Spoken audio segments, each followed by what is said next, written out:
Saya udah nyerah memang, saya bilang. Saya nyerah Pak Ustadz sebenarnya. Kondisi udah tekanan tuh udah terlalu tinggi. Tapi saya nggak mau kalau sampai anak kecil saya jadi korban. Kamu korbankan salah satu organ kamu, pindahkan ke orang lain. Terus si kuncen itu bilang, sok siapa yang punya hajat? Katanya. Saya Pak, yuk ikut. Pokoknya si kuncen ini menerjemahkan apa yang dibicarain sama yang merasuki Pak Toro ini. Kalian mau apa datang ke sini? Saya mau merubah nasib Nyai, karena suaranya perempuan.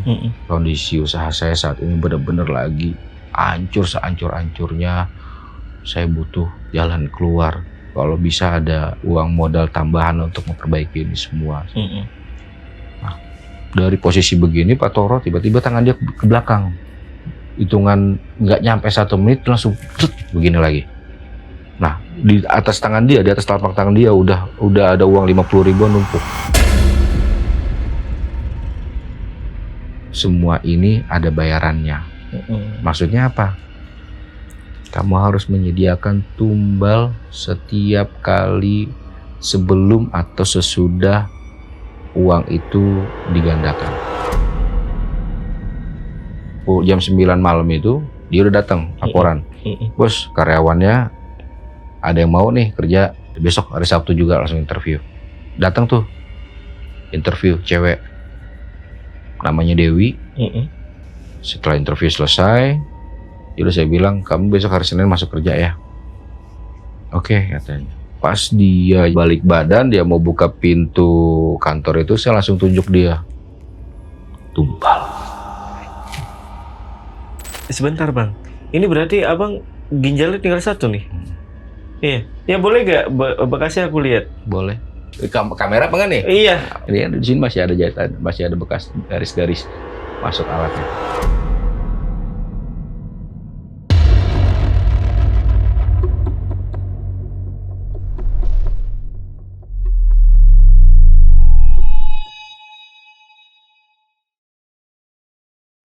Halo pasukan Lentera Malam, semoga dari cerita kali ini kita bisa mengambil hikmahnya. Karena narasumber kita pernah memilih untuk mengambil jalan pintas demi menyelamatkan usahanya. Tapi ternyata keputusan itu justru menjadi awal petaka dalam hidupnya. Nah, kita sapa dulu aja dan tanya lebih lengkap lagi ke narasumbernya, namanya Bang Iqbal. Bang Iqbal, apa kabar Bang? Baik Bang. Baik ya Bang ya? Baik. Oke, jadi sebelum ke tema besarnya ya Bang ya, tentang pesugihan ya.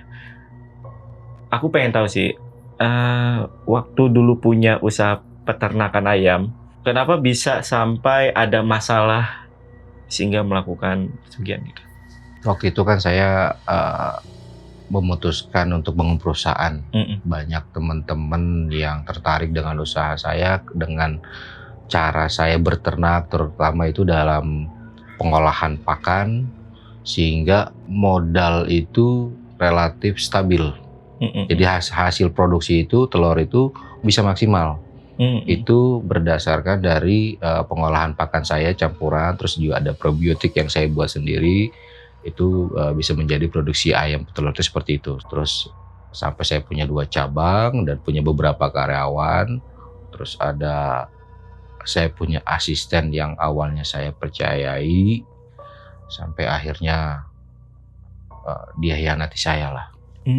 Disitulah titik awal kebangkrutannya. Ditipu gitu ya? Ya. Oke. Permainan yang memang sudah direncanakan dari awal. Iya. Sampai akhirnya kan bisa dibilang, maaf ya Bang ya, Bang Iqbal adalah pelaku pesugihan dong. Iya. Sampai akhirnya melakukan hal tersebut, apa dampaknya Bang? Pasti ada dampaknya ya? Pasti. Pertama yang jelas, saya udah sangat amat jahat menumbalkan orang lain. Yang kedua juga, saya hampir mencelakai nyawa keluarga saya sendiri. Terus yang jelas sampai dengan saat ini kondisi ekonomi belum ada perbaikan juga. Jadi itu dampak yang dirasakan sampai saat ini. Berarti dampaknya ternyata nggak baik ya memang ya? Nggak ada yang baik satupun dari cara yang nggak benar. Iya sih. Oke, penasaran nih. sama ceritanya Bang Iqbal. Tapi sebelum itu disclaimer, tadi sebelum Bang Iqbal mulai syuting gitu ya, Bang Iqbal pengen bahwa beliau mau menceritakan kisah atau pengalamannya ini sebagai pelajaran untuk kita guys. Ya, jadi coba minta tolong untuk teman-teman tahan emosinya mungkin ya di kolom komentar. Oke, sebelum lanjut ke ceritanya, buat kalian yang pengen jadi narasumber di Lentera Malam, caranya gampang banget. Kalian bisa langsung hubungi nomor WhatsApp yang ada di bawah ini nih guys ya. Atau bisa juga DM ke Instagramnya Lentera Malam.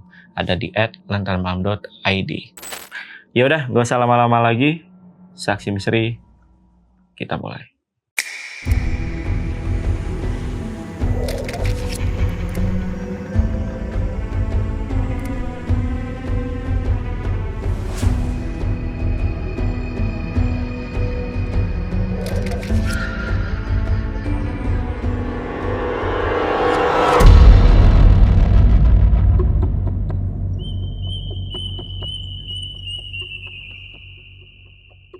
Jadi awalnya itu waktu tahun 2019,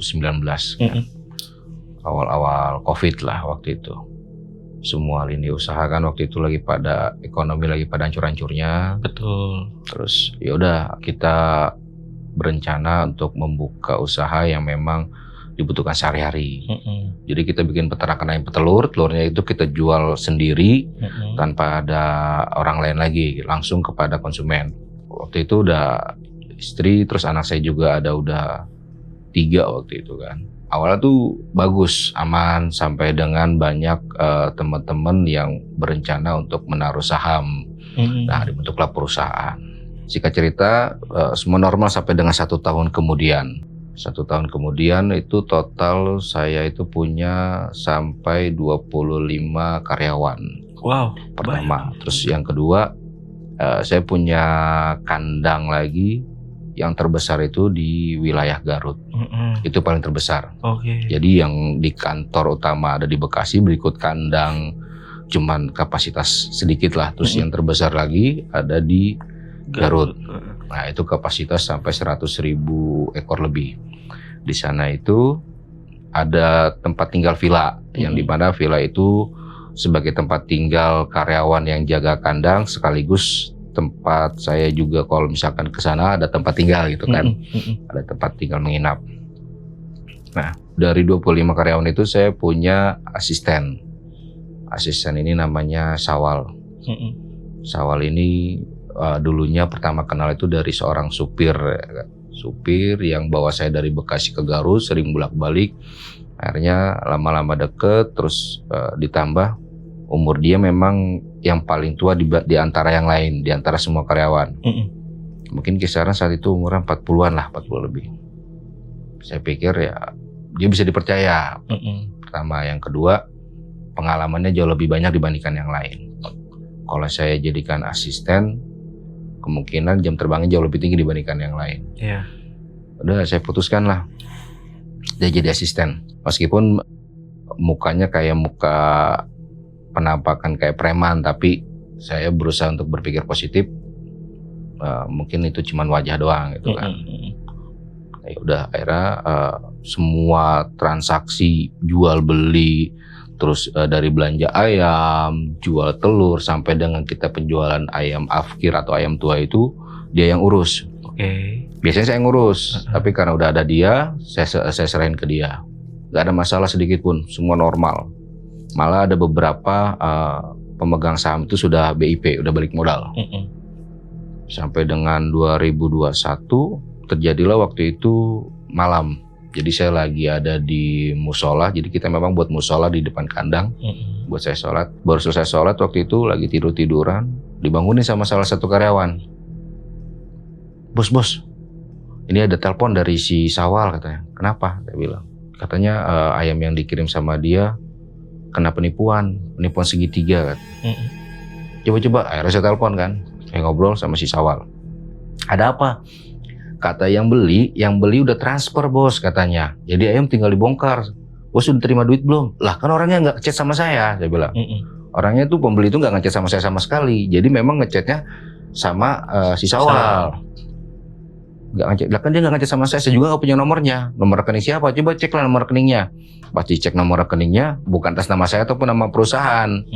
Berarti bukan ke saya dong pembayaran, saya bilang kan. Berarti bukan itu, jangan mau dibongkar. Tapi dia ngotot bos, masalah udah bayar. Yaudah jangan dibongkar. Ini sampai manggil-manggil warga katanya. Ya pokoknya jangan dibongkar, saya bilang. Jangan sampai ayam turun dari mobil.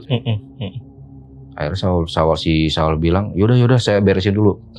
Beresin, saya tunggu sampai 2 jam kemudian, terus dia nelpon lagi. Bos nggak bisa, orangnya tetap minta ayam diturunin katanya. Kalau nggak dia manggil polisi. Manggil polisi gimana sih? Pokoknya ribut saat itu. Sampai akhirnya, yaudah bos nanti saya ngomong di kantor aja. Bas, itu kan malam. Jadi dia sampai ke kantor itu di jam 2 pagi. Saya tunggu sampai jam 2 pagi di kantor. Sampai jam 2 pagi dia datang, dia laporan kalau ayam itu udah diambil sama si pembeli. Itu kita rugi, siapa yang nanggung? Saya bilang kan. Marah saya bang, saya. Siapa yang nanggung kalau udah kejadian kayak gini? Itu ayam bukan sedikit, itu banyak. Totalnya udah tahu itu paling sedikit itu 15 juta, saya bilang. Ya udah bos, jadi gimana katanya? Ya ambil ayamnya. Tapi orangnya di sana udah banyak polisi, banyak warga. Nggak ada yang berani. Kita bingung juga kan mau gimana solusinya. Kita paksa nggak bisa. Jadi cerita si Sawal itu dari dia bilang itu kalau mereka itu dikepung sama warga sekitar, sama didatengin polisi setempat juga, bahwasanya justru kita yang dituduh penipu. Padahal kita nggak nerima duit, ya kan? Itu duitnya masuk ke orang lain gitu. Ya udahlah, dia takut juga si Sawal kan. Ya udah, saya bilang udahlah, kita belajar dari kesalahan aja. Kita beresin. Seminggu kemudian ada orderan lagi di kota yang sama. Saya bilang pastiin dulu orderannya. Terus jangan sampai kejadian yang lama terulang kembali. Dia berangkatlah malam itu. Itu sekitar jam 7 malam dia berangkat. Sampai jam 11 malam saya lagi ada di kantor, masih di kantor saat itu. Ditelepon sama si karyawan yang ikut di mobil itu. Dia bilang, bos, ini katanya orangnya udah transfer, coba cek. Transfer kemana? Saya bilang. Nah, saya nggak ngirim siapapun, nggak chat ke siapapun. Pembeli juga saya nggak tahu. Jadi memang di kantor itu dari 25 karyawan ada kurang lebih 5 orang sebagai marketing. Biasanya pembeli itu chatnya ke marketing. Marketing cuma ke saya itu cuma laporan aja. Jadi urusan konsumen saya nggak pegang langsung. Saya bilang salah satunya adalah si Sawal sebagai marketing. Saya bilang itu coba chatnya sama siapa? Tanya lagi. Terus nomor rekening siapa? Dicek lah sama dia. Udah selesai dicek, dia telepon lagi ke saya. Bos atas nama ini. Bukan saya lah. Itu kan bukan atas nama saya ataupun atas nama PT. Saya bilang. Terus gimana ini? Ya gimana apanya? Ya udah pulang. Nggak bisa bos, ada polisi. Dia punya polisi. Nggak bener nih saya bilang. Tapi kali ini bukan si Sawal yang ngirim. Jadi tanpa sepengetahuan saya saat itu, si Sawal itu nyuruh anaknya. Langsung saat itu juga saya telepon si Sawal. Ini masalahnya kejadian yang sama terulang lagi nih. Ini gimana nih masalahnya? Saya bilang. Ya udah bos, saya kesana. Malam itu juga jam 1 pagi itu si Sawal berangkat pakai mobil ke sana. Sampai sana dia bilang dia laporan, bos mobil ayam udah nggak ada, depan kandang udah nggak ada. Di mana? Coba cari tahu. Selang 1 jam kemudian, jam 2 pagi itu dia telepon lagi. Saya waktu itu masih di kantor, memang masih nunggu kabar dari mereka kan. Bos, mobil ada di kantor polisi. Kok bisa ada di kantor polisi? Saya bilang. Iya, polisi itu nuntut untuk dibongkar, tetap dibongkar ayamnya. Saya nggak kepikiran saat itu untuk video call, foto, karena memang kondisi pertama tegang, yang kedua panik juga kan, kondisi kayak gitu. Jadi nggak kepikiran untuk coba video call atau foto tuh benar-benar nggak kepikiran karena 100% saya percaya sama si Sawal. Yaudah cepat pulang. Gimana caranya pun cepat pulang, jangan sampai ada yang ketangkap, saya bilang. Saya pikir segitiga saat itu, berarti ini segitiga nih. Pas habis azan subuh selesai, mereka datang ke kantor. Mereka ceritain lah kalau di sono itu udah dikepung. Segala macam kan. Ya udahlah, total itu jadi dari yang sebelumnya 15 sampai dengan yang terakhir yang kedua itu 25. Buset. Ya, 25 juta. 40 juta itu hilang. Saya bilang, "Ini gimana caranya nih? 40 hilang loh." Saya bilang ke si Sawal kan. Itu kita masih di kantor. Ini masalahnya bukan duit saya semua. ada duit teman-teman yang megang saham juga. Itu ada modal di situ, ada uang kita di situ, itu gimana? Ya udah bos, katanya. Coba nanti saya pikirkan.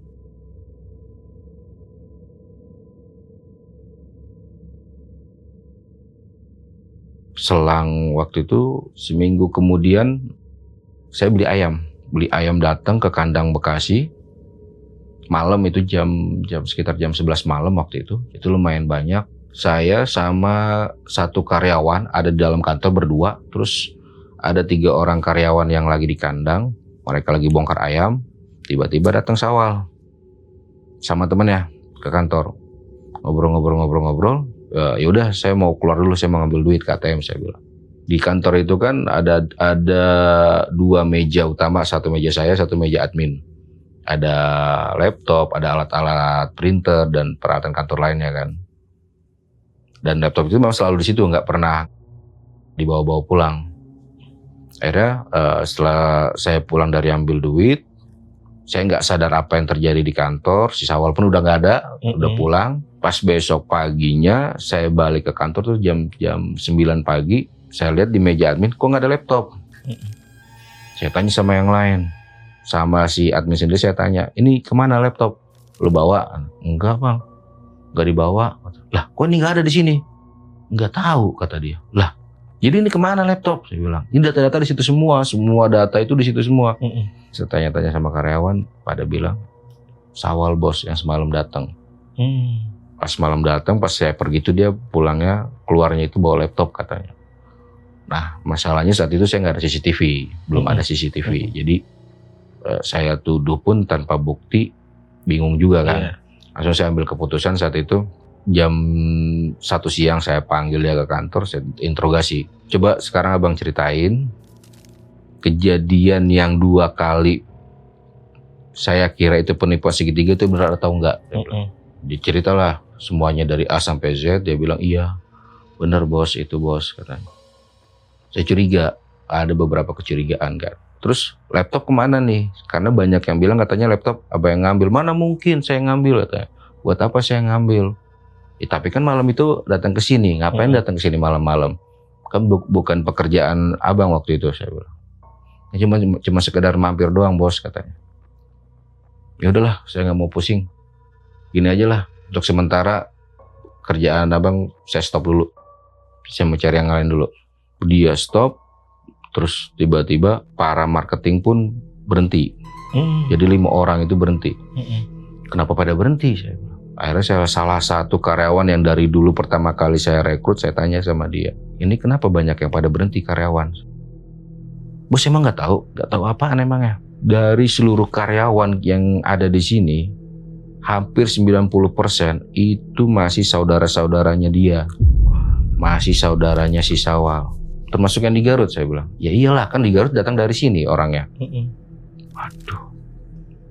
Besokannya saya berangkat ke Garut. Sampai Garut, kok ayam pada nggak ada, banyak yang berkurang, kemana nih? Saya tanya yang lagi karyawan yang lagi jaga di situ, katanya si Sawal disuruh bos suruh ambil ayam. Siapa yang nyuruh? Saya nggak nyuruh apapun kok. Tapi dia yang ngambil bos, sudah berapa hari ini. Pakai mobil siapa? Ya pakai mobil sewaan. Terus itunya apa namanya, keranjangnya kan keranjang ada di sono. Dia nggak pakai keranjang, dia pakai keranjang kayu. Saya bilang saya nggak punya keranjang kayu. Karena saya usut-usut saya cari rumahnya saat itu, nggak ketemu, orangnya nggak pernah ada di rumah. Ya udahlah, saya tutup dulu lah, saya beresin masalah yang ada dulu. Saya minus saat itu minus jauh, sampai dengan total minusnya ratusan juta waktu itu, kehilangan ayamnya. Berikut dengan 40 juta yang pertama itu benar-benar minus. Dari semenjak minus itu nggak lama kita harus laporan kan ke para saham. Saya laporan apa adanya kejadian itu, tapi banyak yang nggak mau tahu. Ya nggak mau tahunya itu, ya itu kan urusan saya gitu. Mereka taunya dividen mereka itu tetap lancar gitu kan. Ya memang saya bilang, era selama 2 bulan saat itu saya ingin bilang saya mau perbaiki, tapi tekanan itu makin tinggi. Bikin saya stres, solusi nggak dapat, tapi tekanan itu makin banyak gitu kan. Sampai banyak yang datang ke rumah, Sampai ada yang bawa pengacara segala macam, cuman supaya tahu bagaimana prosesnya. Saya bilang saya sabar, ini lagi prosesnya, lagi cari solusi bagaimana caranya. Akhirnya sampai dengan titik ada tekanan di mana salah satu pemegang saham itu mengancam anak saya. Dia bilang, dia datang ke rumah, kalau sampai nggak selesai anak lu gua. Oh, bawa anak kan. Stres tuh waktu itu, stres berat, benar-benar stres berat. Kondisi harus menyelesaikan semua, terus jumlah karyawan juga berkurang, yang tadinya sampai 25 karena mayoritas diisi sama sanak saudaranya dari Sisawal, itu cuma sisa 6 orang. Akhirnya saya bagi, tolong urus yang di Garut 2 orang, yang sisanya di kantor sama di kandang utama, saya bilang. Selama proses itu, dapat tekanan itu saya ke Garut tuh, ke kandang Garut.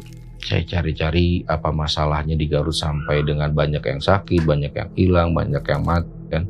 Kalau banyak yang hilang jelas, itu karena memang Sisawal kan yang ngambil. Tapi ada yang beberapa mati dan beberapa sakit itu kemungkinan kecil. Karena biasanya kalau ngikutin SOP itu nggak pernah ada kejadian. Ternyata banyak SOP yang nggak dikerjakan, yang sengaja nggak dikerjakan sama karyawan yang memang masih sanak saudara Sisawal.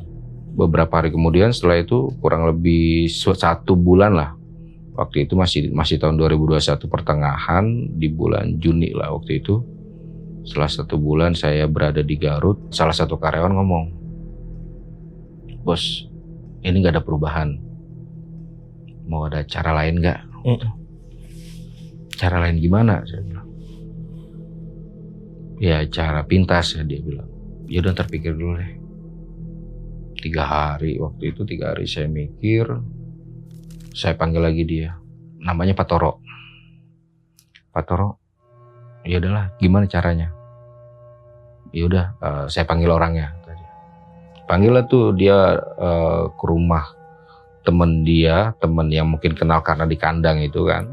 Masih nggak jauh dari kandang, orangnya dipanggil ke villa waktu itu. Sampai di villa itu, si Pak Toro cerita ke temannya, ini si bos mau yang kemarin diomongin, pesugihan. Kata temannya itu pesugihan. Iya. Terus dia nanya ke saya kan, iya bos mau ikut. Ya mau gimana lagi, saya bilang. Ini udah berjalan mau 3 bulan, kondisi belum ada perubahan sama sekali. Terus ditambah saya nggak mungkin bolak-balik Bekasi Garut untuk ngurusin semua yang ayam ada. Ya udah bos, mau kapan, kata dia. Besok deh kalau bisa, secepatnya lah, saya bilang. Ya udah, jadi gini bos, ceritain tuh sama dia. Kita harus nyiapin sesajennya. Sesajennya apa aja? Kalau mahal-mahal sampai mahal banget, saya nggak mau lah, buat apa ngeluarin duit terlalu banyak. Nggak banyak, kata dia. Kita cuma siapin 7 jenis buah, 7 kembang rupa, kopi hitam tanpa gula, sama rokok kretek, kata dia. Begitu kan sore tuh, kondisi sore. Nah, jadi temannya Pak Toro datang itu ke villa sore, kita mau rencana buat besok.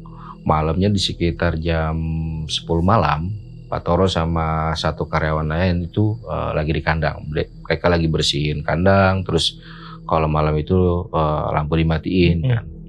Kondisi villa kan di bawah posisinya, jadi naik ke kandang itu posisinya naik ke atas.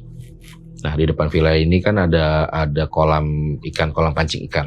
Nah kandang itu ada 4 jenis, ada 4 bangunan. Jadi 2 depan sama belakang 2, terus tengah-tengahnya itu jalan.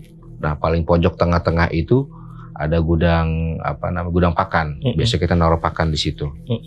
Nah Pak Toro ini dari gudang paling depan, posisi kandang kan naik ke atas lagi. Tuh pas dia turun ke bawah, ke tengah-tengah jalan itu, dia langsung teriak, bos, sambil lari ke arah villa. Ih, kenapa Pak Toro? Saya dari yang kamar itu langsung bangun, langsung lari ke teras villa. Kenapa Pak Toro? Kenapa? Bos, itu beneran orang apa bukan sih, kata dia. Di mana? Coba kita lihat ke sana yuk, kata Pak Toro. Ya. Akhirnya saya balik ke kamar, saya ambil senter kan. Saya keluar dari villa, naik ke atas tuh ke arah kandang. Pas tengah-tengah jalan itu, di mana Pak Toro, di mana? Saya senterin kemana-mana tuh. Itu bos. Dia nunjuk ke arah lurus, ke arah tempat pakan. Di situ memang gelap banget. Lampunya itu redup-redup gitu kan. Lampunya lampu kuning.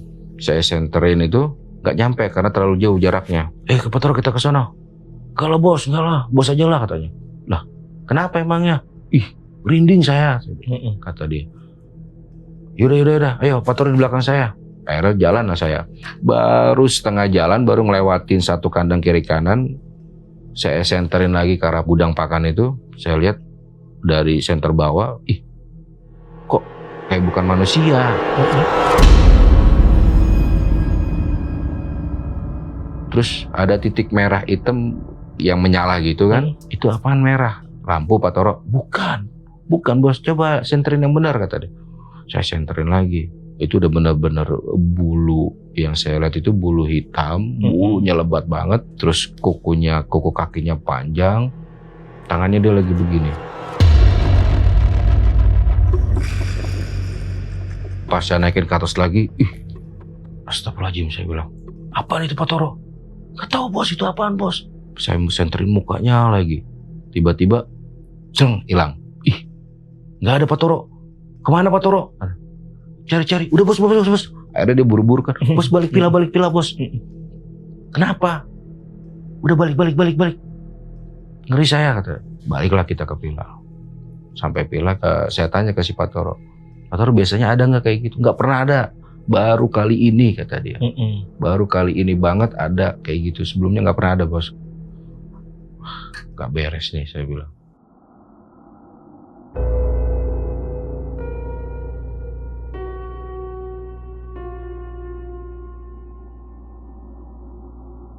Besok paginya, itu jam 10 pagi, temannya Pak Toro itu yang ngajak kita ke tempat pesugihan itu datang.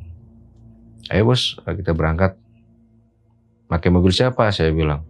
Ada mobil. Ya udahlah, kita berangkat. Saat itu saya, karyawan saya itu Pak Toro, sama 3 orang yang dibawa sama temannya Pak Toro itu. Berlima kita berangkat. Dari jam 10 pagi, kita berangkat dari situ, kita ke arah perbatasan Tasikmalaya. Di perjalanan, di setengah perjalanan kita ketemu pasar kan. Pas ketemu pasar, temannya Pak Toro bilang, bos belanja di sini aja buat sesajennya.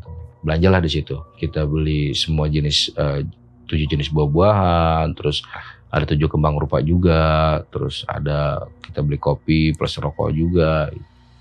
Udah selesai belanja, kita lanjutkan perjalanan, sampailah kita di posisi kayak di atas, di puncak gunung. Terus pas di puncak gunung itu ada rumah di pinggir jalan, mobil masuk ke situ. Karena saya nggak tahu, saya ikut aja kan.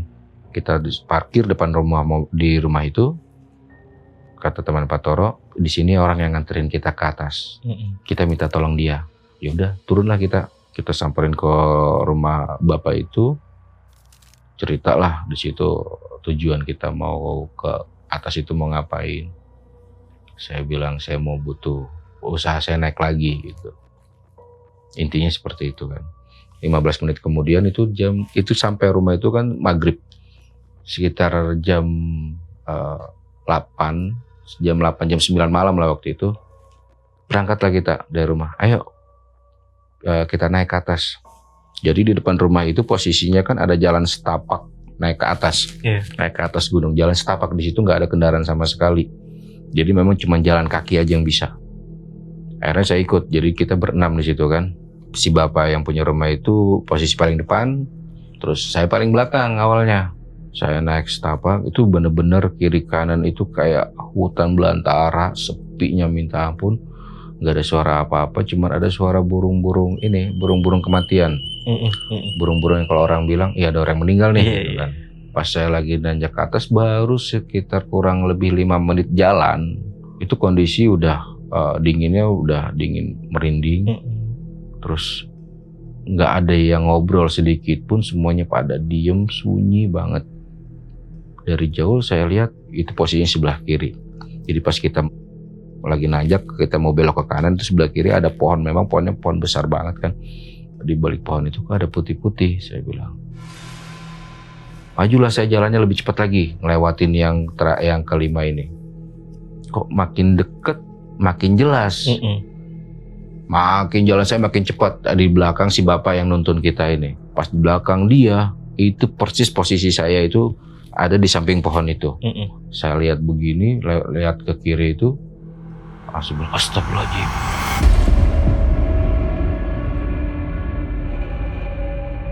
Sosok pocong yang benar-benar mukanya itu berantakan, kain kafannya itu udah kotornya minta ampun, matanya itu udah, yang satu itu udah keluar, terus yang satu lagi melotot tapi berdarah-darah.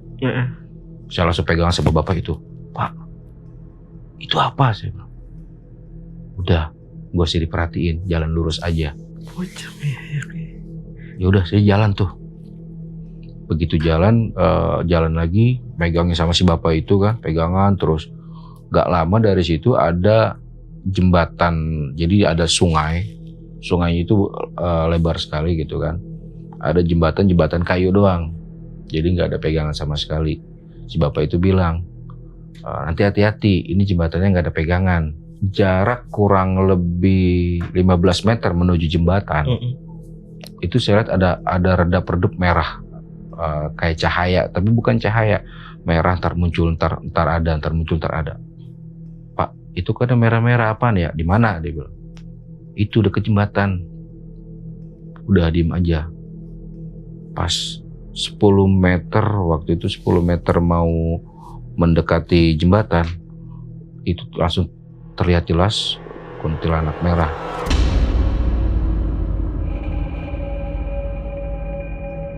Jadi memang rambutnya itu udah berantakan, panjang, terus matanya melotot ke saya, karena dia ngeliatnya ke saya. Pak, ini gimana Pak? Itu ada kuntilanak Pak, saya bilang. Udah diem aja, kamu jalan nunduk aja, jangan ke arah depan, nunduk aja udah, biarin aja dia. Saya sambil nunduk, sambil pegangan sama si bapak itu, saya nunduk, pas udah 5 meter mau deket, saya begini lagi kan, ngelirik ke arah si kuntilanak itu ada tadinya di samping jembatan itu. Ternyata dia ngeliatin saya terus. Ya Allah, kata saya bilang, Pak, ini gimana? Saya bisik-bisik ke si bapak itu. Udah jalan aja, jalan cepat kata dia. Udah akhirnya kita jalan cepat sampai kita selesai nyebrangin sungai itu. Pas nyebrangin sungai itu, saya lihat ke belakang. Pas saya lihat ke belakang, kuntilanak itu terbang ke arah saya sambil ketawa. Pak, saya bilang, Pak, saya sampai gemetaran ketakutan. Pak, udah, dia. Jalan, fokus jalan aja. Gak lama kemudian, dari jauh itu sekitar kurang lebih 50 meter dari nyebrang sungai itu, saya lihat ada gubuk rumah tua lah. Terus ada satu cahaya lampu doang di situ. 30 meter sebelum rumah itu udah banyak anjing yang menggonggong, anjing liar, anjing hutan. Kita udah didatengin anjing-anjing, udah guguk, Pak, banyak banget anjing ini Pak. Ya udah diem aja, udah nggak bakal gigit mereka. Udahlah, saya jalan tuh sampai tibalah kita di rumah gubuk itu. Sampai rumah gubuk itu gelap, setengah gelap Pak. Cuma karena memang cahayanya lampunya lampu kuning yang dipakai. Masuklah kita berenam ke dalam rumah gubuk itu. Sampai situ udah ada kuncen yang nyambut kita. Ada orang? Ada orang. Ada kuncennya. Dikenalin lah sama bapak itu kan. Dia pakai bahasa Sunda. Cuma saya kurang ngerti kan. Ini yang punya hajat, ini teman-temannya. Oh iya. Yaudah, sok, mangga duduk katanya. Duduklah kita. Nah, dikasih nampan. Terus kata si bapak itu, siapin sesajen yang tadi udah dibeli. Dari buah-buahan, kembangnya, terus kopinya kita seduh dulu, taruh di situ, terus rokoknya kita taruh di nampan itu, semuanya udah dalam satu nampan, udah tersusun rapi. Terus si kuncen itu bilang, sok siapa yang punya hajat katanya. Saya Pak, yuk ikut. Bawa temanmu satu katanya. Saya panggil Pak Toro. Pak ikut Pak. Pak Toro ini memang salah satu karyawan yang usianya hampir sama dengan Sawal. Cuman beda posisi. Pak Toro saya posisikan sebagai dokter hewan. Dokter hewan ya. Karena memang dia dari pengalaman dia banyak di ayam gitu kan. Jadi saya posisikan sebagai itu. Akhirnya Ya udah, ikut saya. Jadi di dalam gubuk itu ada satu ruangan lagi di pojokan. Ruangan itu gelapnya minta ampun, mungkin ukurannya kecil banget. Ukurannya waktu itu 2x2 lah kalau nggak salah. Jadi bener-bener sepetak doang. Pas saya masuk ke dalam, itu cuma ada satu lilin dan banyak nampak-nampak sesajen yang udah ada di situ. Pak Toro waktu itu bawa nampak sesajen kita, terus Pak Kuncin itu bilang, sok taruh di situ. Taruhlah, udah ditaruh. Sok duduk. Saya duduk sila, samping saya ada Pak Toro, sebelah kiri, di sebelah kanan ada Kuncen itu. Kita semua menghadap ke tembok, menghadap ke sesajen itu kan. Si Kuncen tiba-tiba baca pakai bahasa Sunda, saya nggak ngerti bacanya apa. Selang 2 menit 3 menit dia baca itu, Pak Toro lagi duduk sila tiba-tiba jatuh ke belakang. Ih, kenapa Pak? Dia habis balik ke belakang langsung berubah posisi begini kayak harimau. Jadi tangan dia, 2 tangan ini menempuh badan dia, terus lututnya itu bener posisi kayak harimau lah. Iya. Tiba-tiba di bahasa Sunda, wah bukan Pak Toro nih, saya bilang. Pokoknya si Kuncen ini menerjemahkan apa yang dibicarain sama yang merasuki Pak Toro ini. Kalian mau apa datang ke sini? Saya mau merubah nasib, Nyai, karena suaranya perempuan. Kondisi usaha saya saat ini benar-benar lagi hancur sehancur-hancurnya. Tekanan mental saya saat ini benar-benar penuh dengan tekanan. Saya bilang, keluarga saya terancam, saya butuh solusi, saya butuh jalan keluar. Kalau bisa ada uang modal tambahan untuk memperbaiki ini semua. Nah, dari posisi begini Pak Toro tiba-tiba tangan dia ke belakang. Hitungan nggak nyampe 1 menit langsung begini lagi. Nah, di atas tangan dia, di atas telapak tangan dia udah ada uang 50.000 numpuk. Anjay, sulap. Kata si, wah dari mana uangnya nih? Sok nak, ini disimpan di dalam tas ya, katanya.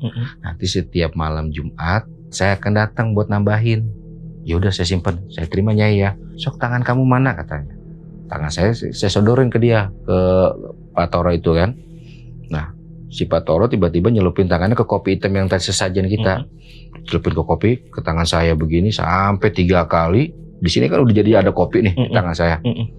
Digini-giniin sama dia. Tiba-tiba ada 2 delima merah. Ih, dari mana delima merah ini? Nah, terus kata dia, kamu makan 1, ya 1 lagi kamu simpan. Kata kuncinya, udah cepetan makan. Saya ambil lah, saya makan 1. Ya 1 lagi saya langsung telan tuh, nggak pakai air. Yang 1 lagi langsung saya buru-buru masukin dompet. Pas sudah selesai begitu, dia ngomong sama Kuncen, cuman Kuncen nggak mengartikan, nggak menerjemahkan. Nanti saya jelasin ya. Udah selesai, budak. Pak Toro langsung pingsan lagi. Gak lama dibangunin sadar kan, duduk. Dia nanya kenapa? Udah gak kenapa-napa. Terus Kuncen langsung jelasin, uang itu yang kamu pegang, kamu simpen di dalam tas. Setiap malam Jumat dia akan datang buat nambahin, melipat gandakan uang itu. Tapi syaratnya nggak boleh ada suara manusia di dalam 1 atap itu. Saya bilang, saya punya anak kecil, ya udah jangan di rumah, di tempat lain. Oh ya udahlah, akhirnya saya mengiyakan. Terus selain itu, apalagi syaratnya? Saya tanya ke Kuncen. Semua ini ada bayarannya. Maksudnya apa? Kamu harus menyediakan tumbal setiap kali sebelum atau sesudah uang itu digandakan. Hah? Kaget saya di situ kan. Kok kemarin-kemarin nggak ada omongan tumbal, kok sekarang tiba-tiba ada? Saya bilang. Iya, karena memang ini kita rahasiakan. Kamu mau atau enggak? Kalau kamu mau lanjut, kamu terima uangnya, kau bawa pulang. Tapi kalau enggak ya udah nggak usah dibawa pulang uangnya. Saya mikir di situ. Yaudahlah lanjut. Tapi tumbalnya nggak harus keluarga kan? Saya bilang. Nggak. Kamu tinggal tunjuk orang itu, terus dalam hati kamu bilang tumbal. Udah gitu doang. Kalau orang lain yang lewat saya bilang begitu, nggak bisa. Kata dia, tetap nggak bisa. Jadi orang itu harus yang kamu kenal. Dan orang itu pun kenal sama kamu. Meskipun sekedar kenal, tapi kamu tunjuk begitu aja, terus kamu bilang dalam hati tumbal, dialah yang akan jadi tumbal. Akhirnya yaudahlah, kondisi saat itu saya bingung, mana udah ditelan kan delima merah itu. Udah kepalang tanggung buat saya gitu. Ya udah saya lanjutin. Terus di rumah juga kondisi udah semakin tertekan karena istri udah ngechat banyak ancaman yang datang. Udahlah, lanjutlah saya bilang. Saya terima uang itu, saya masukin tas. Ya udah, sok kita keluar. Keluar dari ruangan itulah kami bertiga. Kuncen, saya dan Pak Toro keluar dari ruangan itu. Udah keluar, kita ngobrol sebentar di depan, singkat cerita, ya udah kita pamit. Saya amplopin karena temannya Pak Toro bilang suruh amplopin ke Kuncen. Saya amplopin ke Kuncen, udah kita pulang.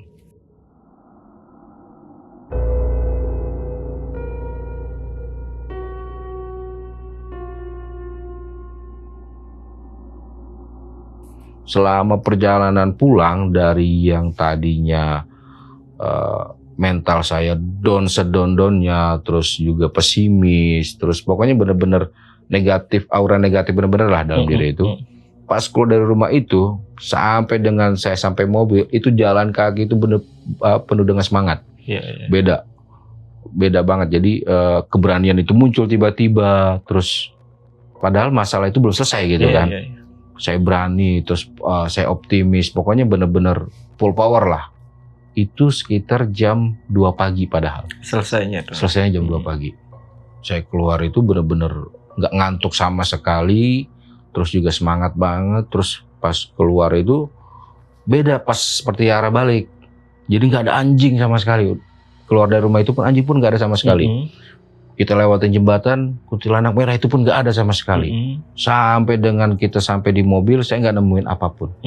Itu bener-bener sampai orang Pak Toro bilang, ih bos, kok cepet banget jalannya katanya. Iya gak tahu kenapa saya semangat banget. Akhirnya yaudahlah, kita langsung balik tuh saat itu. Jadi gak ke rumah si bapak yang nganterin kita, saya kasih sedikit uang jalan lah ke dia. Terima kasih. Saya bawa tas itu di mobil sampai dengan di villa itu sekitar jam 10 pagi. Saya bilang, Pak Toro, saya mau lanjut ke Bekasi. Saya mau lanjut pulang. Saya harus segera selesaikan. Karena waktu itu bertepatan di hari Senin. Saya mau supaya malam Jumat besok ada hasilnya nih. Yaudah Pak, bos. Balik ya, akhir baliklah saya tuh dari Garut ke Bekasi. Di hari Selasanya pas sampai rumah itu istri nggak nanya apapun, saya bilang saya baru dari Garut, terus jangan sentuh tas ini, jangan sekali-kali sentuh tas ini. Istri saya nurut, nggak disentuh sama sekali. Bingung kan, kalau taruh rumah nggak mungkin. Akhirnya saya mikir-mikir, yaudahlah cari kontrakan lain yang dekat-dekat dengan rumah. Saya cari kontrakan satu rumah.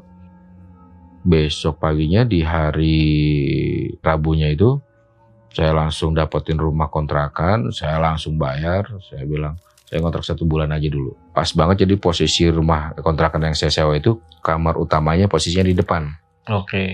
Terus ada jendela yang mengarah ke teras. Pas masuk kamar saya cari-cari ada paku nggak nih. Saya gantung tasnya di situ.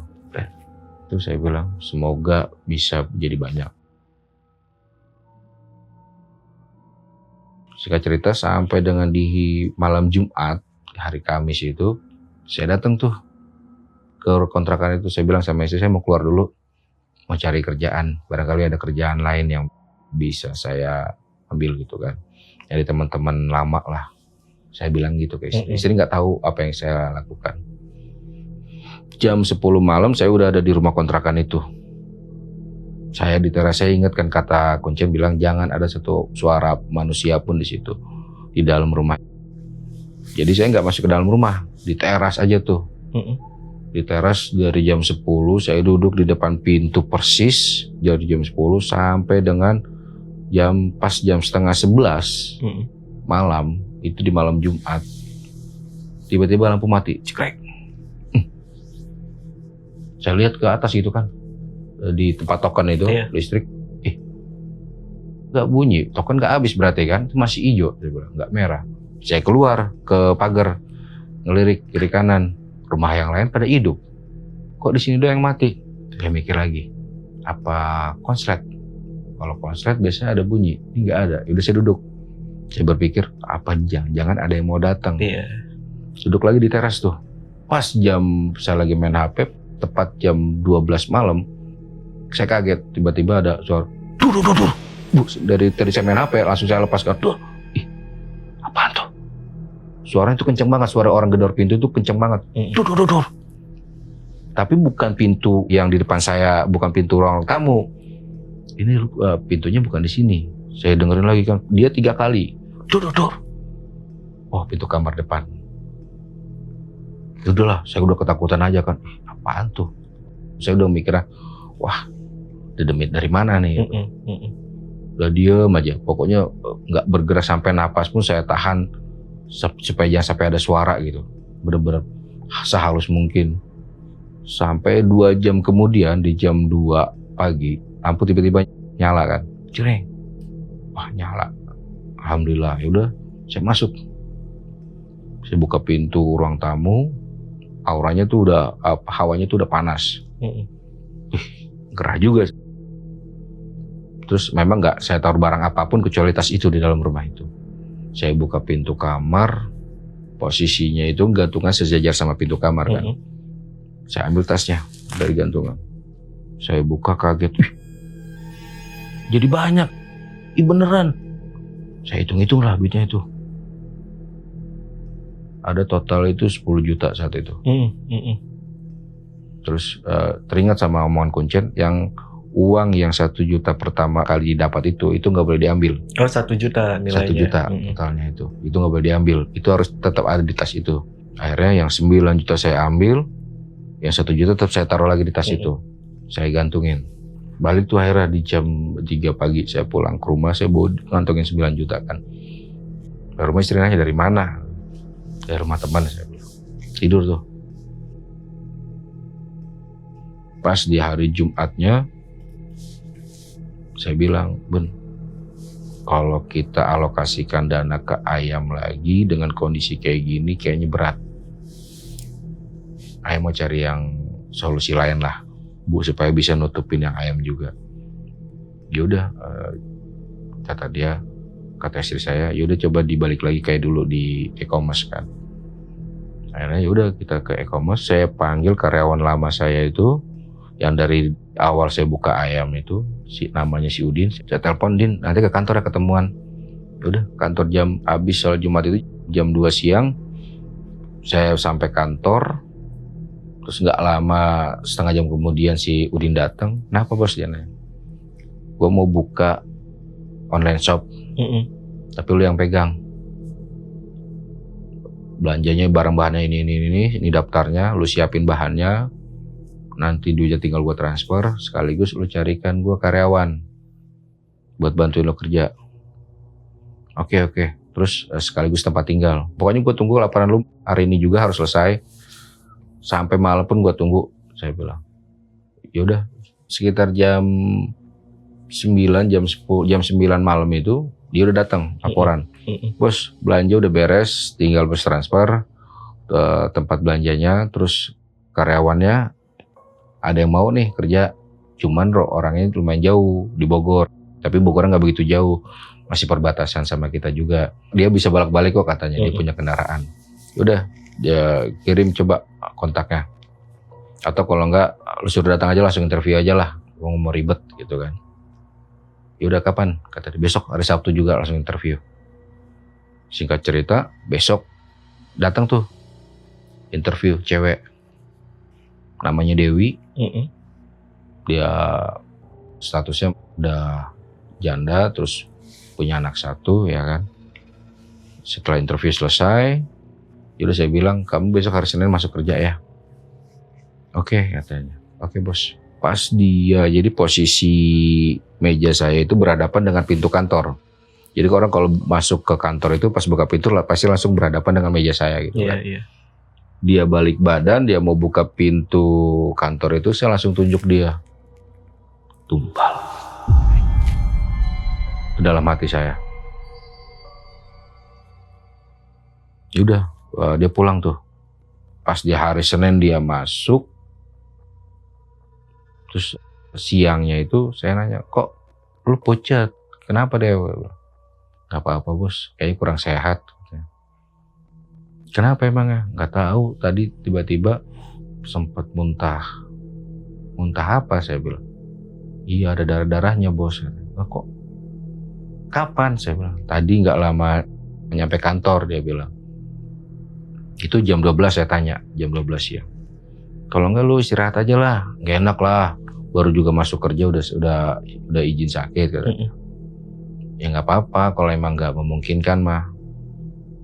Udah tuh akhirnya dia sampai sore, jam 5 sore dia pulang. Dia naik motor. Singkat cerita jam 9 atau jam 10 lah. Tiba-tiba saya ada telepon dari si Udin. Bos, itu keluarganya Dewi nelpon. Kenapa? Si Dewi meninggal. Innalillahi wa inna ilaihi raji'un. Kaget saya langsung deg-degan. Langsung kenceng. Beneran? Beneran? Dalam hati saya kan, beneran ternyata. Innalillahi. Yaudah Din. Meninggal kenapa emangnya? Tabrakan bos. Di mana? Di Jalan Cilengsi sana katanya. Tabrakan sama apa? Sama kontainer. Kok bisa? Saya juga nggak tahu bos. Cuma dapat kabar begitu dari keluarganya kata dia. Yaudah besok kita nyelawat. Di hari Selasanya itu saya sama Udin pagi-pagi langsung ke rumah si Dewi. Kita nyelawat. Kita tanya gimana kejadiannya ke ibunya. Ibunya cuma bilang dia dapat informasi juga dari polisi kalau si Dewi ini kecelakaan. Jadi dia nabrak kontainer dari belakang. Kontainer ini lagi diem ditabrak sama dia. Dalam kondisi dia cepat ngebut gitu kan. Ya udahlah. Saya bilang udah mungkin udah takdir Bu. Akhirnya saya kasih uang santunan tuh. Waktu itu 1,5 juta kalau nggak salah. Saya kasih, udah kita balik lah saya mau Udin di hari itu. Nah pas besok paginya itu jam 9 pagi saya berangkat kantor seperti biasa. Dari perjalanan berangkat sampai kantor itu sampai saya bengong aja. Saya mikir, berarti benar ya tumbal ini. Apa benar apa enggak gitu saya pikir kan. Itu udah ada deg-degan juga, takut antara yakin atau enggak. Benar-benar ditumbalin. Sampai di kantor saya masih mikirin itu juga, Dewi benar-benar meninggal.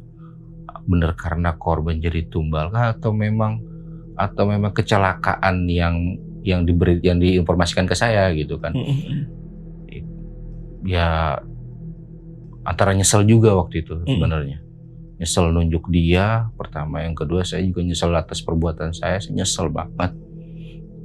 Lagi berpikir begitu, saya merenung begitu. Pas jam 2 siangnya tiba-tiba Bunda nelpon, istri saya nelpon. Ya cepat pulang ya. Kenapa? Babang sakit demam. Dari kapan? Dari tadi malam sebenarnya katanya. Kok baru bilang sekarang gitu? Udah pulang cepetan aja, nggak turun-turun demamnya. Pulanglah saya kan. Di perjalanan saya mikir lagi, aduh, jangan-jangan apa anak saya yang kena nih. Jangan sampai deh saya bilang, jangan sampai terjadi. Jangan sampai saya kehilangan anak saya. Mungkin dia sakit aja kali saya bilang. Tapi kemarin Dewi saya tunjuk begitu. Saya belum menunjuk siapapun gitu kan untuk jadi tumbal. Yaudah sampai akhirnya saya sampai rumah. Saya bilang udah diobatin belum? Kata istri saya, udah dikasih obat. Udah berkali-kali kasih obat, per 4 jam dikasih obat. Tapi badannya, demamnya gak turun-turun. Ya udahlah, panggil Pak Ustadz. Ya saya bingung, kok Pak Ustadz sih? Kenapa katanya? Udah panggil aja saya bilang. Kan udah dikasih obat juga, tapi gak turun kan? Ya udah, akhirnya dipanggil Ustadz. Habis maghrib datanglah Ustadz itu kan. Habis maghrib datang, dia lagi ngobatin anak saya. Terus tiba-tiba pas lagi ngobatin di pertengahan dia lagi baca doa itu untuk anak saya. Tiba-tiba langsung berhenti. Terus, Mas, ini Mas. Saya mau ngobrol berdua. Itu posisi lagi di ruang tamu tadinya kan, lagi ngobatin. Terus dia ngajakin saya keluar ke teras rumah. Sambil ngerangkul saya dia bilang, "Mas, jujur deh. Mas ngelakuin apa?" "Maksudnya Ustadz? Mas ikut pesugihan apa?" Terus, "Kok Ustadz tahu?" Saya bilang. Udah takut tuh. "Kok Ustadz tahu?" "Ya tahulah. Ya sekarang Mas ikut pesugihan apa?" "Pesugihan uang Pak Ustadz." "Di mana?" "Di Tasik." Wah, dia minta tumbal Mas. Dia minta jatah. "Pak Ustadz," saya bilang, "saya nggak mau sampai keluarga saya kena. Saya nggak tahu lagi siapa lagi yang harus saya tunjuk. Nggak mungkin karyawan lama saya. Nggak ada cara lain Mas. Kalau nggak Mas pulangin duitnya, Mas balikin utuh uang yang pernah Mas terima, Mas balikin lagi ke sana. Itu bisa menyelesaikan." "Ya belum tahu. Coba aja Mas, nggak ada salahnya." Katanya. Akhirnya udah tuh pas dia udah selesai, habis Isya dia selesai ngobatin anak saya, udah mulai agak mendingan. Sabtu paginya saya langsung ke rumah kontrakan itu, saya ambil tas itu, semua uang yang ada di rekening, semua barang yang ada di all shop itu saya jual rugi lah. Siang itu juga terkumpul duit, ada kurang lebih cuman setengah dari apa yang saya ambil waktu itu. Jadi semua uang udah saya masukin lagi ke dalam tas. Siang itu juga saya langsung berangkat ke Garut. Sampai Garut saya bilang ke Pak Toro, "Pak Toro, ayo kita ke Tasik lagi." "Ngapain Bos?" "Saya mau selesaikan semuanya. Saya nggak mau lanjut." "Kenapa emangnya Bos?" "Saya takut anak istri saya jadi korban. Saya nggak mau." Saya bilang. Ya udah. Akhirnya dipanggil temannya dulu tuh, yang kemarin nganterin kita. Dipanggil dia. Terus dia nyiapin kendaraan buat ke sana karena lumayan beda, jalan temunya beda. Sampailah kita di sana itu, di rumah yang biasa nganterin kita itu di jam 10 malam. Sampai situ saya bilang sama bapak itu, "Pak, saya mau balikin uang ini. Saya mau ketemu Kuncen. Tolong anterin saya." Saya bilang. "Yaudah, ikut tuh." Selama perjalanan saya tuh benar-benar kondisi takut kenapa-napa sama istri. Jadi pikiran saya tuh benar-benar, pokoknya saya mau selesaikan semuanya, saya mau hentikan semua ini. Sampai di rumah si Kuncen itu, di gubuk itu, saya masuk ke situ, saya langsung bilang to the point, "Pak, saya mau balikan uang ini." Saya kasih tas itu yang ada isi uangnya. "Saya nggak mau anak istri saya kenapa-napa." Kata Kuncen, "Nggak bisa Mas." "Nggak bisa gimana?" "Mas udah terikat dengan kontrak, dengan janji. Saya pokoknya nggak mau lanjutin. Saya pokoknya saya nggak mau sampai anak istri saya jadi korban." "Ya udah, Mas tunjuk orang lain jadi korban." "Saya udah nggak ada karyawan lagi." Saya bilang. "Karyawan saya cuma tinggal yang di Ayam. Saya nggak punya karyawan lagi."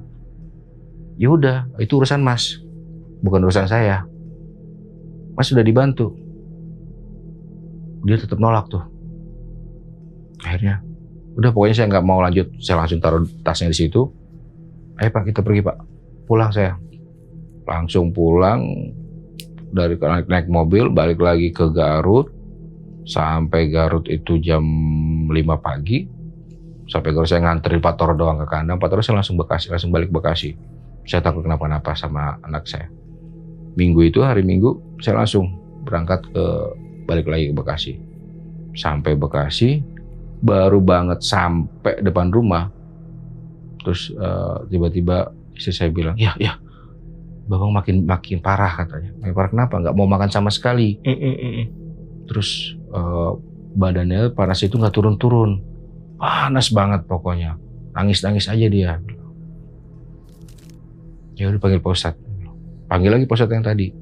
Sampai di hari Minggu itu, malam Senin itu, habis maghrib datang lagi Pak Ustadz. Sebelum dia masuk ke dalam rumah, saya udah cegat jadi di pagar kan. Saya bilang, saya salaman sama dia, "Pak Ustadz, uangnya udah saya kembalikan. Saya cuma ada setengah dari apa yang saya terima. Selebihnya udah pada dipakai semua Pak Ustadz. Bagaimana solusinya?" "Yaudah, saya lihat anak kamu dulu," katanya. Dilihat tuh anak saya, dia masuk ke dalam ke rumah, di ruang tamu itu. Dilihat anak saya, dibacain doa sama dia. Selesai, dikasih minum, anak saya agak reda sedikit tuh. Dia nggak nangis-nangis lagi kan. Waktu itu anak saya umur masih 5 tahun. Langsung dipanggil, "Mas, ini Mas." Panggillah keluar saya. Nggak ada cara lain Mas. Kalau Mas mau, Mas numbalkan diri sendiri. Maksudnya Ustaz, saya harus mati gitu. Saya bilang, saya nggak mau lah Pak Ustaz. Bang, kondisi saat itu sampai saya pernah berpikir waktu itu kan, saya udah nyerah memang. Saya bilang, saya nyerah Pak Ustaz sebenarnya. Kondisi udah tekanan tuh udah terlalu tinggi. Tapi saya nggak mau kalau sampai anak istri saya jadi korban. Tapi kalau memang nyawa saya yang dikorbankan dan masalah selesai, saya nggak masalah. Saya khawatirnya kalau nyawa saya ini dikorbankan, tapi anak istri saya tetap harus dikorbankan juga. Saya nggak mau gitu. Ya udah, akhirnya Pak Ustadz bilang, ya udah, kamu korbankan salah satu organ kamu, pindahkan ke orang lain. Maksudnya Pak Ustadz? Saya bilang, ya, kamu kasih organ kamu, salah satu organ kamu, kasih ke orang lain. Orang lain itulah yang akan menyelesaikan semuanya. Tertutuplah semua. Bagaimana caranya Pak Ustadz? Ya kamu cari tahu sendiri. Pokoknya organ kamu, salah satu organ kamu harus dipindahkan ke orang lain. Tapi Pak Ustadz tolong bantulah, saya bilang. Jangan sampai anak saya kenapa-napa. Saya usahakan. Saya akan menahan. Jangan sampai ini berlanjut. Tapi selama itu menahan, saya nggak bisa janji itu sampai lama banget. Dia bilang. Saya mungkin bisa menahan beberapa bulan aja. Ya udah Pak Ustadz, saya mikir. Udah, akhirnya abis Isya dia pulang. Setelah dia pulang, saya mikir, Bun, akhirnya saya cerita dari awal tuh. Saya lakuin apa, saya bilang. Ya saya bilang gak ada pilihan lain Bun. Waktu itu memang tekanannya tinggi gitu kan. Kita gak punya pilihan Bun. Kalau nggak ayah yang ngelakuin kayak gitu, gimana anak-anak nanti? Ancaman udah datang ke anak-anak. Kondisi udah parah lah waktu itu. Gak ada pilihan Bun. Ada saya cerita semuanya kan ke istri. Saya ceritain, ya istri saya ya tetap menyalahkan atas keputusan yang saya ambil.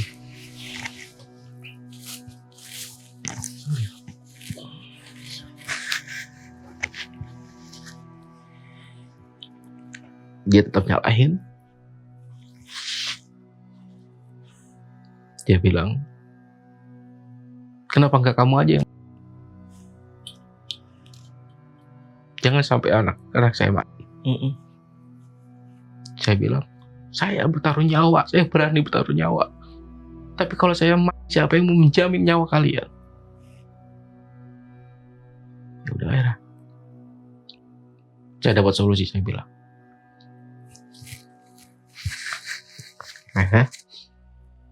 saya ceritain tuh apa yang saya bicara sama Pak Ustadz, sampai dengan harus pindahkan donor waktu itu, pindahkan organ. Ya udah, coba carilah. Saya cari di sosmed, cari bagaimana caranya kita mendonorkan organ itu. Saya cari sampai waktu itu kurang lebih 3 hari saya nyari. Saya ketemu, kenal di sosmed salah satu agen pendonoran ginjal. Agen? Ya. Akhirnya udah saya telepon. Saya nggak mikirin kompensasi, saya nggak mikirin fee-nya berapa, saya nggak mikirin jumlahnya itu berapa, saya nggak peduli. Saya bilang yang penting anak istri saya selamat. Dalam hati saya yang penting anak istri saya selamat, organ saya ini harus pindah. Setelah hari kelima itu saya dijemput sama orang itu, saya pergi ketemu sama si penerima, sebut saja namanya Pak Heri. Kita ketemu, terus yaudah ada kesepakatan, deal, kita proses. Prosesnya memang proseduralnya memang legal. Prosedurnya legal. Legal proseduralnya. Kita ikutin prosedur rumah sakit, ya sampai 3 bulan berlalu. Proses itu lama kan, 3 bulan. Setelah 3 bulan udah beres tuh. Waktu itu di hari Senin kalau nggak salah, Senin saya operasi. Setelah Senin operasi, di hari Rabu saya udah pulang, udah keluar.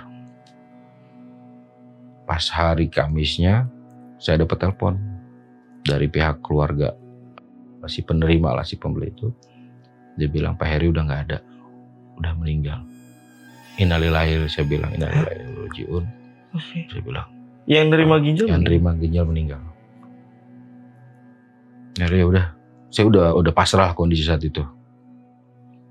Saya langsung putus komunikasi sama keluarganya. Saya menghilang dengan uang kompensasi itu. Saya menghilang dari semuanya. Saya dan anak istri saya mengasihkan diri. Kita pindah ke tempat lain, pindah kota.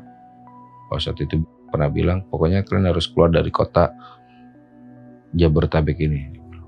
Nah, kita keluarlah dari kota itu. Sampai dengan saat ini, ya alhamdulillah kondisi udah nggak ada lagi yang sakit-sakit juga nggak ada. Terus anak juga alhamdulillah nggak kenapa-napa, sehat walafiat, semua terselamatkan. Saya bilang ke istri, saya menyesal seumur hidup saya. Pokoknya ini terakhir kalinya saya lakuin hal terbodoh yang pernah saya lakuin. Memang saat itu kondisi benar-benar tertekan dari sana sini. Tekanan benar-benar mental tuh habis-habisan, benar-benar ditekan. Karena bukan cuma 1-2 orang, banyak. Banyak orang, termasuk di dalamnya ada keluarga saya juga.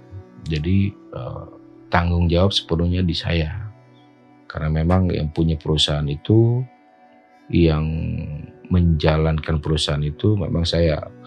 Tapi itu kejadian hal seperti itu di luar dugaan saya gitu. Saya nggak tahu sampai bisa terjadi seperti itu.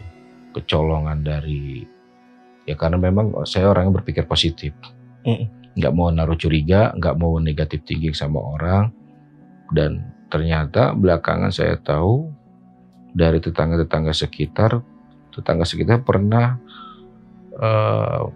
mengultimatum istri saya. Kenapa suaminya mempekerjakan Sawal dan keluarganya? Padahal mereka sudah terkenal liciknya. Dan itu setelah kejadian saya baru tahu, bukan di awal. Mungkin kalau di awal saya tahu, saya nggak akan terima mereka. Gitu kan.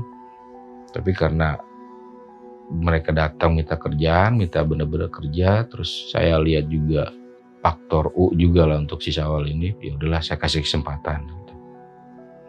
Bahkan pernah ada yang memang udah jelas-jelas dia orang nggak benar. Saya bilang, saya kasih kamu kesempatan kerja di sini dengan baik. Kamu kerja dengan baik. Udah sampai dengan saat ini, alhamdulillah kondisi anak istri saya masih sehat, masih alhamdulillah. Ya faktor ekonomi saja yang belum membaik gitu. Sebentar bang, ini berarti abang ginjalnya tinggal 1 nih? Iya. Tadi, boleh gak? Tadi udah ngeliat kan? Ya boleh gak bekasnya aku lihat? Boleh. Kamera apa enggak nih? Iya. Duduk aja sambil duduk. Nggak bisa lah. Oh di situ ya? Iya di bawah sini bang. Oh ini fotonya nanti ya? Oh iya oke. Kalau boleh. Tapi jangan mana? Ini kan ada garis ya kan? Ada garis jahitannya. Oke. Iya. Jadi di sini masih ada jahitan, masih ada bekas garis-garis masuk alatnya. Ada 3. Oke.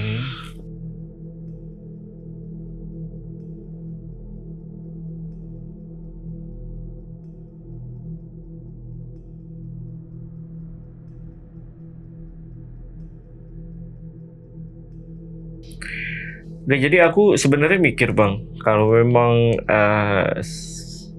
maksudnya kan dengernya aku kan kayak segampang itu ya untuk nyari tumbalnya ya. Iya dong, tinggal nunjuk, katakan tumbal. Nggak kepikiran untuk Sawal aja yang ditumbal kan? Masalahnya nggak ada ketemu dia. Nggak ada momen ketemu dia. Nggak ada momen ketemu dia. Jadi setelah saya pecat dia menghilang. Saya datengin ke rumahnya pun nggak ada. Nggak pernah ada ketemu dia. Karena kan penunjuk tumbal itu harus ketemu face to face. Harus ada orangnya, kita ngeliat orangnya. Lalu perasaan Bang Iqbal ketika ya memang kejadian nih, ketika ditunjuk dan meninggal itu gimana perasaannya? Ya takut. Jelas takut. Kok gue sejahat ini sih? Kok sampai berani hilangin nyawa orang sih? Iya. Karena nggak pernah ngelakuin kejahatan sampai sejahat itu. Tapi di samping itu, setiap hari itu tekanan itu ada terus. Jadi begitu kepikiran penyesalan itu datang, kalah sama tekanan dari luar gitu. Oke. Karena gue lagi coba bayangin situasi abang ya. Maksudnya ketika nunjuk dan benar terjadi, mungkin kalau di saya bang udah yang anjir beneran. Iya. Iya maksudnya awalnya nggak percaya gitu, kok beneran gitu. Iya, oke. Tapi setelah kejadian satu korban itu makin tinggi tuh under pressure, tekanan makin tinggi. Sampai yang datang ke rumah itu bukan 1-2 orang lagi, yang nyamperin bukan lagi ke kantor tapi langsung ke rumah. Yang tadinya nyamperin ke kantor doang, terus langsung tiba-tiba nyamperin ke rumah juga. Itu udah menekan keluarga saya, itu udah kondisi nggak aman lah. Mereka nggak nyaman dan nggak tenang gitu. Itu yang membuat saya bikin, udahlah, gue nggak mau sampai anak istri gue kenapa-napa. Saya khawatirnya takutnya ada yang nyulik mereka pas saya lagi nggak ada di rumah. Dari salah satu para pemegang saham itu, kita nggak pernah tahu. Itu yang saya pikirkan. Karena udah ada ancaman dari salah satu mereka, kalau misalkan nggak diselesaikan, nggak ada penyelesaian, saya akan culik anak kamu. Saya akan bunuh anak kamu. Iya. Oke. Lalu sekarang gimana keadaan mantan karyawan, terus juga kandang segala macam? Plus kontak semua. Memang menghindar langsung? Ya, langsung menghilang saat itu. Ini nggak ada masalah ketika cerita di sini kan maksudnya? Ya, selama bisa dihapus, kalau ada yang pihak sebenarnya yang dikhawatirkan itu keluarga korban aja sih. Itu doang sih. Oke. Dan namanya pun bukan nama asli. Iya itu sih iya. Cuman gini, keadaan kandang terus tempat usaha sekarang gimana? Pernah sempat ngeliat gak? Nengokin gitu? Terakhir itu sepulang dari Garut balikin uang. Setelah pulang dari Garut balikin uang itu terakhir kali ngeliat kandang di Garut. Terus balik ke kantor itu, yang ngeliat terakhir kali justru istri yang dipantau. Jadi saya minta tolong istri ke kantor Bekasi, berikut kandangnya, dia yang pantau. Itu kondisi udah berantakan semua, udah acak-acakan, banyak ayam yang mati juga. Udah terakhir kondisi seperti itu. Kita tinggalkan semua, kita menghindari semua, sampai dengan akhirnya ya udah menghilang. Pak Toro nggak tahu? Nggak tahu sama sekali. Informasi tahu terakhir dari istri saya bahwa Pak Toro udah balik lagi pulang ke rumahnya. Ke Garut ya? Ke Bekasi. Ke Bekasi, sorry ya. Yang Garut kan sih sama ya. Okay. Ya Pak Toro memang dikerjain di kandang Garut. Iya, cuman lupa. Dia dari Bekasi. Oke, ini tempat pesugihannya terkenal apa? Nggak begitu terkenal. Nggak begitu terkenal. Jadi cuman orang Garut dan Tasik doang yang tahu. Oh iya. Mereka nggak mau nggak mau terlalu rame. Nggak mau terkenal kayak Gunung Kawi gitu ya? Enggak ya? Enggak lah. Enggak ya. Oke. Ustadznya kenapa bisa tahu cara memutuskannya ya dengan yang tadi tuh dikasih organ? Dia awalnya dia nyuruh nyawa saya sendiri. Iya. Karena saya nggak mau, saya bilang kalau nyawa saya nggak ada, siapa yang mau nyambi nyawa anak saya? Oke, nyawa saya ditumbalkan untuk perbuatan saya dari ritual ini kan. Iya. Tapi nyawa anak saya nggak ada yang menjamin dari para pemegang saham. Iya. Tapi itu. Dari mana Ustadznya tahu gitu? Dia bilang pokoknya apa yang ada di dalam tubuh saya inilah, organ-organ dalam tubuh saya inilah yang dipindahkan ke orang lain. Oke.